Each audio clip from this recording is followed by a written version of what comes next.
रामकृष्ण हरी आपल्यासोबत मोरे महाराज आहेत आणि ते चिदंबर स्वामींच्या दिंडीमध्ये पायी चालत आलेले आहेत, परंतु आपल्याच तालुक्यातील जवळची दिंडी असल्या कारणाने ते भेटायला आलेले आहेत. त्यांच्याशी फक्त हितगुज करूयात. रामकृष्ण हरी महाराज. रामकृष्ण हरी.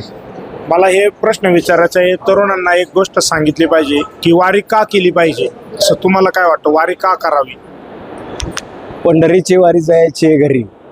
खरं तर जो एकदा पंढरीच्या वारीला लागला ना, तो आयुष्यामध्ये कधीच वारी चुकू शकणार नाही.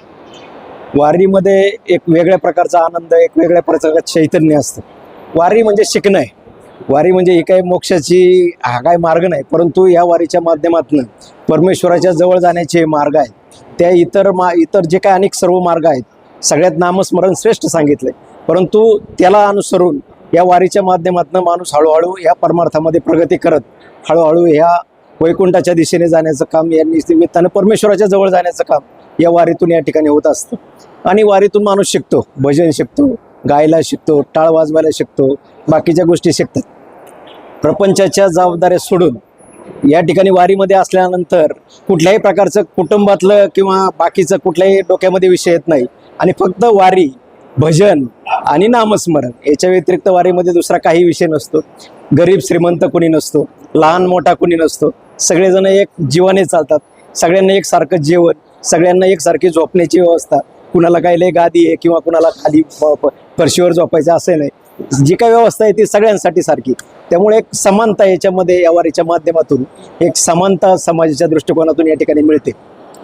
माझं तर प्रामाणिक मत असं आहे की फार वय झाल्यावर दिंडीमध्ये यायचं किंवा घरच्या जबाबदाऱ्या आपल्या संपल्यानंतर आपण दिंडीमध्ये यायचं, त्यापेक्षा जेवढ्या तरुणपणी आपण या वारीमध्ये सहभागी व्हाल, तुमच्या जबाबदाऱ्या त्या ऑटोमॅटिक पूर्ण होणार. तो करता करविता सगळा तो भगवंत आहे. आपण फक्त वारीच्या वाटेला लागा. एकदा फक्त वारीच्या वाटेला लागून याचा अनुभव घेऊन बघा, तुमच्या जीवनामध्ये 100% कायापालट झाल्याशिवाय राहणार नाही. या वारीचा अनन्य साधारण महत्त्व आहे. ही पंढरीचीच वारी नाही, ही मोक्षाची वारी आहे. त्यामुळं या दृष्टिकोनातून जेवढे तरुण मंडळी आता आपण इतर ठिकाणी पाहतो, काही काही वेगवेगळ्या उद्देशाने यामध्ये वारीमध्ये सामीलही होत असतील, कसेही झाले, परंतु वारीची ज्यावेळेस एकमेकाला ज्यावेळेस वारीची संगत घडते, बाकीच्या सहवास घडतो, त्यावेळेस एक वेगळंच चैतन्य हे माणसाच्या आयुष्यामध्ये निर्माण होतं. आणि हे चैतन्य तुमच्या उर्वरित आयुष्याला खूप मोठी चालना देणार ही एक पॉवर बँक या वारीच्या माध्यमातून या ठिकाणी तयार होत असते. मला एक सांगा, तुम्ही आता वारीचं एवढं महत्त्व सांगितलं, पण तुमची वारी, तुमच्या जीवनात ही वारी कधी चालू झाली? तुम्हाला प्रेरणा कुणाकडून मिळाली किंवा तुम्हाला कधीपासून वाटलं की आपण वारीला गेलंच पाहिजे आणि तुम्ही वारीला येत आहे? ही नेमकी प्रेरणा कुठून मिळाली तुम्हाला?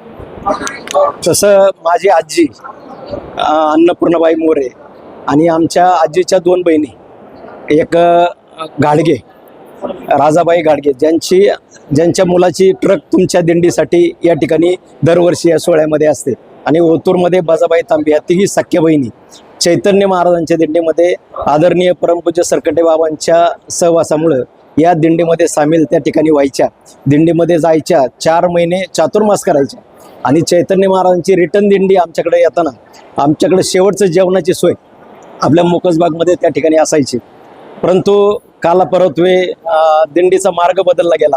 ओझर रस्ता तयार झाल्यामुळं, तो एक शॉर्टकट ओतूरकरणा झाल्यामुळं त्यांनी रस्ता मार्ग बदलला आणि ओझर मार्गे दिंडी ती जायला लागली.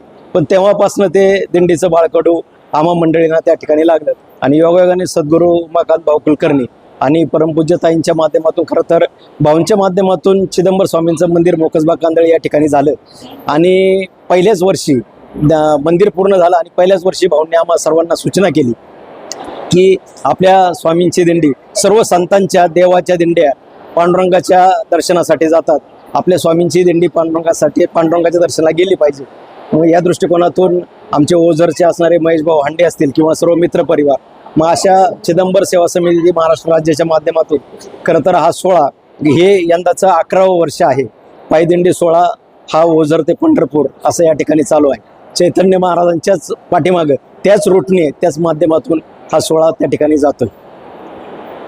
आता तुम्ही पायी वारीमध्ये चालताय, एवढे वर्ष तुम्ही वारी केली, पण वारीतला एखादा तुमचा असा कोणता अनुभव आहे का जो प्रेरणा देईल, असा एखादा अनुभव की वारीत तुम्हाला एक असा अनुभव आलाय की त्या अनुभवामुळे तुम्ही तो आजपर्यंत विसरू शकले नाहीत, तो साठवणीत ठेवण्यासारखा असा एखादा अनुभव आम्हाला सांगाल का वारीतला, कुठलाही एखादा अनुभव? आता वारीमधले भरपूर किस्से आहेत, भरपूर उदाहरणं आहेत जी समक्ष आम्ही अनुभवलीत.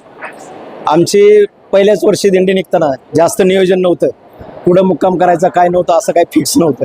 परंतु वाटचालीमध्ये असाच एक धुमकाई फाटा म्हणून एक मुक्कामाचं ठिकाण लागलं. म्हणजे अंधार पडला, तिथं शेजारी मंदिर होतं धुमकाई मातेचं आणि बाजूला एक त्या ठिकाणी परमेश्वर म्हणून त्याचं नाव, त्याचं आडनाव मला आता आठवेना, छोटंसं घर होतं त्याचं.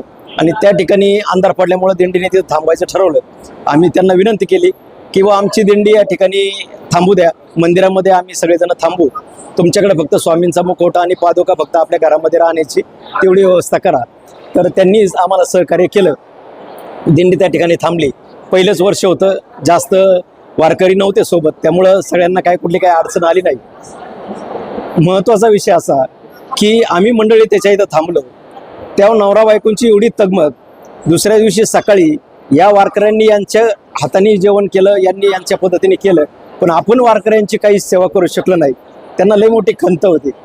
मग त्या सकाळी दुसऱ्या दिवशी सकाळी तो त्याच्या मित्राकडे गेला आणि मित्राकडनं उसने पैसे घेऊन त्याची साखर चहा पावडर घेऊन आला आणि वारकऱ्यांसाठी त्यांनी चहा पाण्याची व्यवस्था केली. हा अनुभव आम्हाला माहीत नाही, परंतु पुढच्या वर्षी दुसऱ्या वर्षी ज्यावेळेस आम्ही दिंडीचं ज्यावेळेस नियोजन करत होतो त्यावेळेस त्यांनी या गोष्टी आम्हाला सांगितल्या की त्या वर्षी दिंडी ज्यावेळेस गेली तर त्या वर्षामध्ये इतका त्याच्या कुटुंबामध्ये बदल झाला. छोटंसं कुटुंब होतं, त्या छोट्याशा कुटुंबामध्ये स्वामींच्या कृपेने, पांडुरंगाच्या कृपेने एवढी मोठी भरभराट झाली. बोर घेतला, बोरला पाणी लागलं, शेततळं बांधलं, त्याच्यातून शेतीची चांगली मशागत केली. आज अशी परिस्थिती आहे. आमच्या दिंडीला चांगल्या पद्धतीची व्यवस्था करणारी बाकीची इतर मंडळी तयार झालीत, पण तो म्हणतो इथून पुढं तुमची दिंडी सुद्धा जाऊन देणार नाही, जर माझ्याकडची जागा बदलली तर दिंडी सुद्धा पुढे जाऊन देणार नाही. अशा प्रकारची परिस्थिती त्या ठिकाणी निर्माण झाली आणि त्याच्या कुटुंबामध्ये झालेला बदल हा आम्ही आमच्या डोळ्यांनी पाहिला. त्यामुळे आम्हालाही पण तिथनं ती जागा सोडीशी वाटत नाही.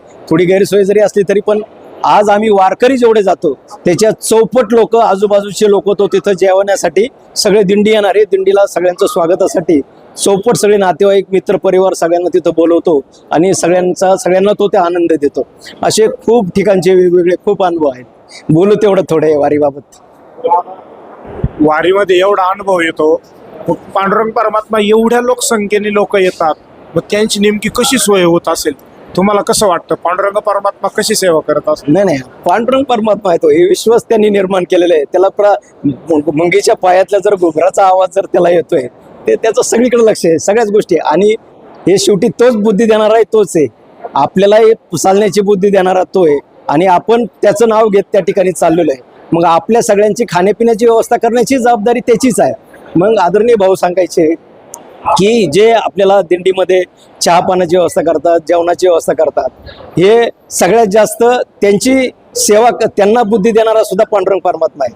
आपल्याकडे एक उदाहरण आहे, तुम्ही महाराज मंडळी सगळे, मी काय आता जास्त अध्यात्मातला माझं जास्त हे नाही, परंतु संत तुकाराम महाराज आणि आवली, तर पांडुरंग परमात्म्यांनी पहिले दर्शन कुणाला दिलंय? तुकाराम महाराजांना नाही दिलं, आवलीला दिलं. कारण ती जेवण घेऊन चालली होती, जेवण घेऊन जात होती तुकोबारायांची, तिची काळजी पहिली घेतली. आपण वारकरी एक वेळ पांडुरंग परमात्मा आपल्याकडे थोडं उशिरा बघेल, परंतु जे दिंडीमध्ये सेवा देतात, जे काही सहकार्य करतात, त्यांच्याकडली त्यांची भरभराट पांडुरंग परमात्मा पहिली करतो. आपली तर आहेच आहे, आपला विषयच नाही, परंतु सगळ्यात जास्त त्यांची त्या ठिकाणी ती काळजी त्या ठिकाणी घेत असतो. आणि पांडुरंग परमात्मा आहे तो सगळ्यांची मागे पुढे उभा राहे सांभाळीत, अशा प्रकारचं त्याचं ब्रीदच आहे.